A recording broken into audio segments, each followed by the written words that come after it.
మన ప్రభువును రక్షకుడైన శ్రీస్తు పరిశుద్ధ నామమున ప్రియమైన సంగమ ప్రియమైన బిడ్డలారా, మన దయగల సమయం దేవుని వాక్యాన్ని ధ్యానించగా ప్రార్థన చేసుకున్నాం. ప్రార్థన కృపగల తండ్రి, దయగలమైన చేయని బంగారు పాదాలకు వందనాలు, స్థుతులు, స్తోత్రములు.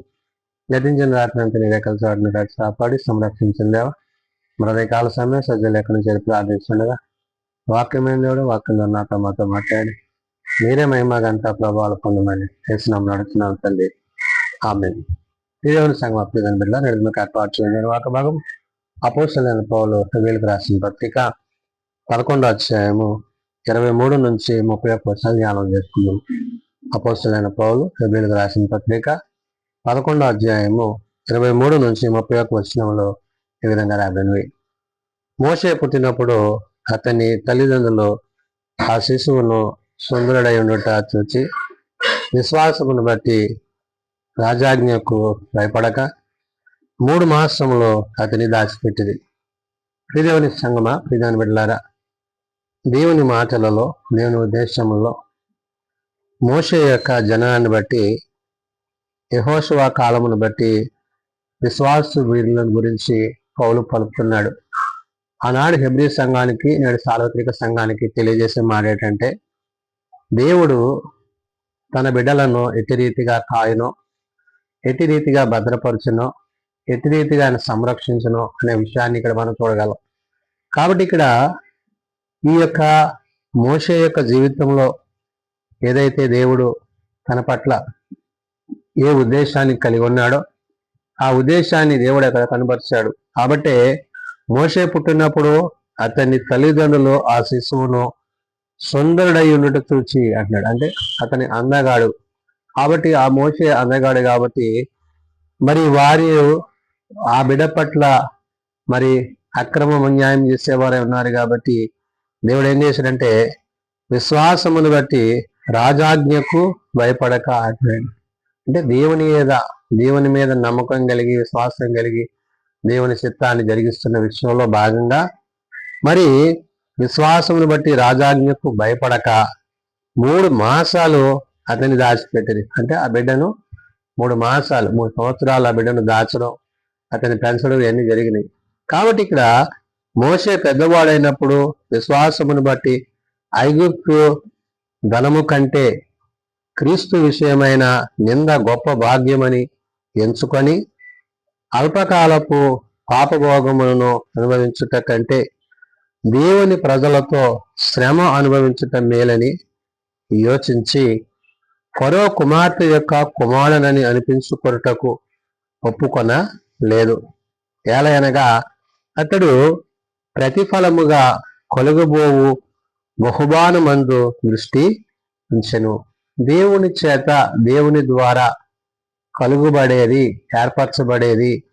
దేవుడు మోషే పట్ల ఒక ప్రణాళిక కలిగి ఉన్నాడు కాబట్టి, అతడు అందగాడు, సౌందర్యుడు కాబట్టి అతడు మరి ఇతరుల కంటపడకుండా మరి దేవుడు అతన్ని ఏ విధంగా అయితే సంరక్షించి పెంచి పెద్దవాడిని చేశాడో ఆ విషయాలను పౌలు ఇక్కడ ప్రస్తావన చేసి, మోషే పెద్దవాడైనప్పుడు విశ్వాసమును బట్టి ఐగుప్తు ధనము కంటే అంటే ఏంటి? దేవుని యందు నమ్మిక కలిగిన వాడుగా, దేవుని యందు భయభక్తులు కలిగిన వాడుగా, దేవుని యొక్క చిత్తాన్ని జరిగించేవాడై ఉన్నాడు. కాబట్టి ఈ లోక ధనానికి, ఈ లోక సంపదకు తాను ఏమాత్రమును చోటేట హృదయంలో ఏం చేశాడంట? పెద్దవాడైనప్పుడు విశ్వాసమును బట్టి ఐగుప్తు ధనము కంటే క్రీస్తు విషయమైన నింద గొప్ప భాగ్యమని అట్లా. అంటే క్రీస్తు కోసం, దేవుని రాజ్యం కొరకు, దేవుని పని కొరకు అతడు ప్రత్యేకింపబడ్డవాడై ఉన్నాడు అనే విషయాన్ని చెప్తూ, అల్పకాలము పాపభోగము అనుభవించుట కంటే అక్కడంటే దేహ సంబంధమైన మరి వాటి యందు మనస్కరించక దేవుని కొరకు ఒక ప్రత్యేకత కలిగిన వాడుగా మరి మోషే మనం చూడగలం. కాబట్టి దేవుని ప్రజలతో శ్రమ అనుభవించట మేలని యోచించి అంటే దేవుని ప్రజలతో అంటే ఎవరైతే ప్రభు కొరకు శ్రమిస్తున్నారో, ఎవరైతే దేవుని కొరకు, దేవుని రాజ్య సువార్త కొరకు ఆనాడు వారు జీవించిన జీవన విధాన పరిస్థితుల్లో అలాగా మోషే కూడా ఒక నిర్ణయానికి కలిగిన వాడే ఉన్నాడనే విషయాన్ని చెప్తూ, ఫరో కుమార్తె యొక్క కుమారుడని అనిపించుకుంటకు ఒప్పుకొనలేదు అంటే తాను పెరిగిన విధానాన్ని బట్టి, తాను ఉన్న ఆ యొక్క పరిస్థితులను బట్టి వాటిని గురించి గొప్పగా చెప్పుకోవడం కాదు కానీ కేవలము దేవుని యందు, దేవుని మాట యందు, దేవుని ఉద్దేశాల యందు అని ఎట్టివాడు ఉన్నాడో విషయాన్ని చెప్తూ ఎలా అనగా అతడు ప్రతిఫలముగా కలుగబోవు బహుమానమందు దృష్టి ఉంచెను అన్నాడు. ఏటా ప్రతిఫలం అంటే దేవుని చేత, దేవుని ద్వారా నమ్మకమైన దాసుడిగా, నమ్మకమైన వ్యక్తిగా, నమ్మకమైన విశ్వాసిగా దేవుని యొక్క పనిలో తన పాత్ర ఏమైనదనే విషయాన్ని ఆనాడు మోషే కలిగి ఉన్నాడనే విషయాన్ని పౌలు గుర్తు చేస్తున్నాడు. అంటే మనము ఏది చేసినా దేవుని దృష్టికి, దేవుని ఉద్దేశాలకు, దేవుని ఆలోచనలకు అవి అనుసంధానం చేయబడాలి. అవి ఆ విధంగా ఉండడం అనేది మేలుకరము, ఆశీర్వాదకరం అనే విషయాన్ని పౌలు గుర్తు చేశాడు. కాబట్టి విశ్వాసమును బట్టి అతడు అదృశ్యుడైన వాణిని చూసుచున్నట్లు స్థిరబుద్ధి గలవాడై రాజాగ్రహమునకు భయపడక ఐగుప్తును విడిచి పారిపోయాడు. అంటే తాను ఏది కూడా తనదని అంచుకోలేదు. దేవుడు ఏదైతే తను పిలిచాడో, ఏర్పరిచాడో, పుట్టింపజేశాడో, తను పుట్టింది మొదలుకొని తాను పెరిగిన విధానంలో ఇవన్నీ కూడా దేవుని చిత్తానికి, దేవుని ఉద్దేశానికి అతడు పూర్తిగా విధేయుడైనట్లుగా మనం చూడగలం. కాబట్టి ఇక్కడ విశ్వాసమును బట్టి అతడు అదృశ్యుడైన వాణిని చూచుచున్నట్లు స్థిరబుద్ధి గలవాడై, అట్లంటే తనకున్న జ్ఞానాన్ని, బుద్ధిని బట్టి అక్కడ దేవుడు తన గురించి చెప్తున్నాడు.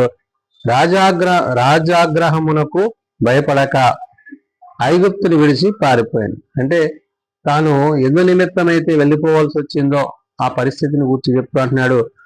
తొలిచూలు పిల్లలను నాశనము చేయువాడు ఇశ్రాయేలునకు ముట్టకుండా నిమిత్తము అతడు విశ్వాసమును బట్టి మరి పస్కాను, రక్త ప్రోక్షను ఆచరమును ఆచరించను అంటున్నాడు. అంటే దేని యందు కలిగి ఉండాలో, దేని యందు విశ్వాసం కాపాడుకోవాలో, దేని ద్వారా తాను బలపరచబడతాడో ఇవన్నీ కూడా అక్కడ మోషేను గురించి పౌలు ప్రస్తావన చేస్తున్నాడు. అంటే తొలిచూలు పిల్లల నాశనం చేయువాడు ఇశ్రాయేలునకు ముట్టకుండా నిమిత్తము అంటాడు. అంటే ఏదైతే దేవుని ప్రజలను వారు చంపాలని ఉద్దేశించారో, ఆలోచన చేశారో ఆ పరిస్థితులలో దేవుడు తనను ఏ విధంగా అయితే సంరక్షించి కాపాడి అతన్ని సజీవునిగా చేశాడో చెప్తాడు. అతడు విశ్వాసమును బట్టి పస్కాను, రక్త ప్రోక్షణను ఆచరించను. విశ్వాసమును బట్టి వారు పొడి నేల మీద నడిచినట్లు ఎర్ర సముద్రములో బడి నడిచిపోయిరి. ఐగుప్తీయులు అలాగూ చేజూచి మునిగిపోసాగిరి. అంటే మోషే తాను ఒక నాయకత్వాన్ని కలిగిన వాడిగా, ఆ నాయక లక్షణాలు కలిగిన వాడిగా దేవుని చేత నడిపింపబడుతూ, దేవుని చేత తన ప్రయాణాన్ని కొనసాగిస్తూ దేవుని ప్రజలను ఏ విధంగా ముందుండి తాను జరిగించిన కార్యాలు అన్నీ చేశాడు. అయితే అటు తర్వాత తను వెంబడించి వచ్చిన మరి సైన్యము, మరి శత్రువులు కూడా మరి అదే ప్రదేశానికి వచ్చినప్పుడు వారు అందు ప్రవేశించినప్పుడు వారు నాశనమైన పరిస్థితిని గుర్తు చేస్తున్నాడు పౌలు. అందుకనే విశ్వాసమును బట్టి వారు పొడి నేల మీద నడిచినట్లుగా ఎర్ర సముద్రములో పడి నడిచిపోయి అని. అంటే సముద్రము రెండు బాయలు చేయబడినప్పుడు అతడు దేవుని ప్రజలను నడిపించిన విధానాన్ని గుర్తు చేశాడు.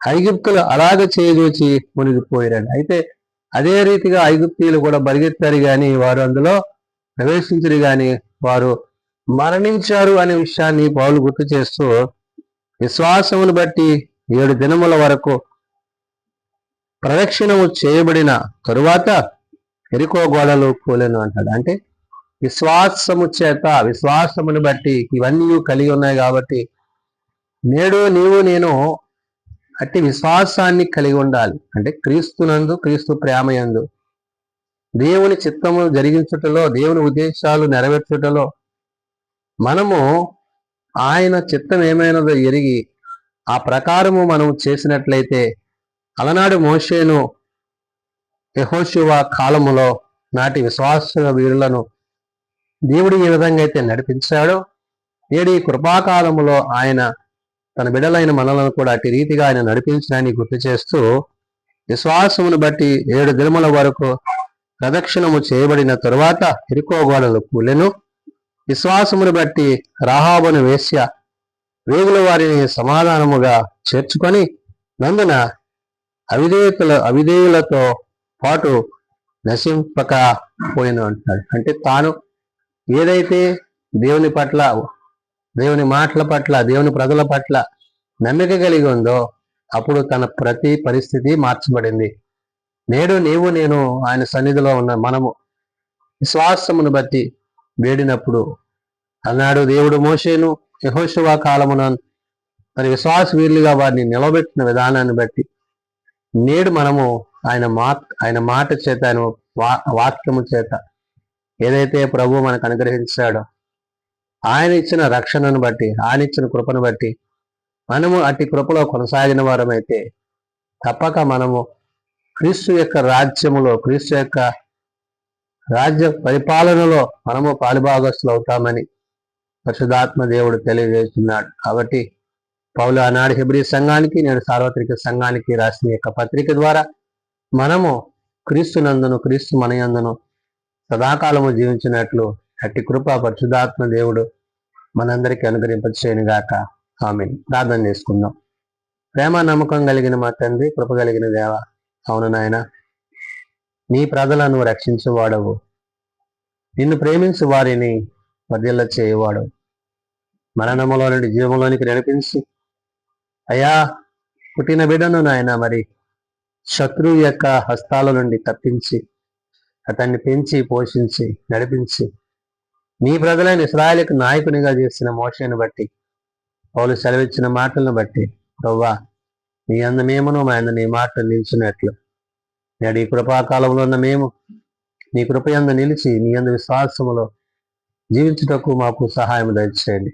ఎందుకంటే నాయన నశించిన దాన్ని వెదక రక్షించడానికి తండ్రి నీ కుమారుని లోకానికి పంపించి నీ కుమారుని ద్వారా మాకు ఇచ్చిన యొక్క రక్షణను మేమందరము కొనసాగించుటకు ఆ రక్షణలో పాలుభాగస్తులే, నీ శరీరమందు నీ రక్తమందు పాలుభాగస్తులే, నీ ఆత్మ యందు నిలిచిన వారని ప్రభా నీవు తిరిగి వచ్చినప్పుడు నేను ఎదుర్కోవడానికి కావలసిన ప్రతి విధమైన పరిస్థితులను సిద్ధపాటును మా అందరికీ దయచేయమని నేను పరిచయలో కూడా ఎండమని ప్రార్థన చేసి చిన్నపిల్లలు, యవన పెద్దల, వృద్ధులు ప్రతి వారిని వారి తరగతిలో చెప్పి ఆశీర్వదించి దీవించి మీరు ఎక్కల తాటిని బలపరిచి భద్రపరిచి మీరు అక్కడికే మమ్మల్ని సిద్ధపరిచి మహిమ పొందుకొనమని యేసునామమున అడుగుచున్నాము తండ్రి.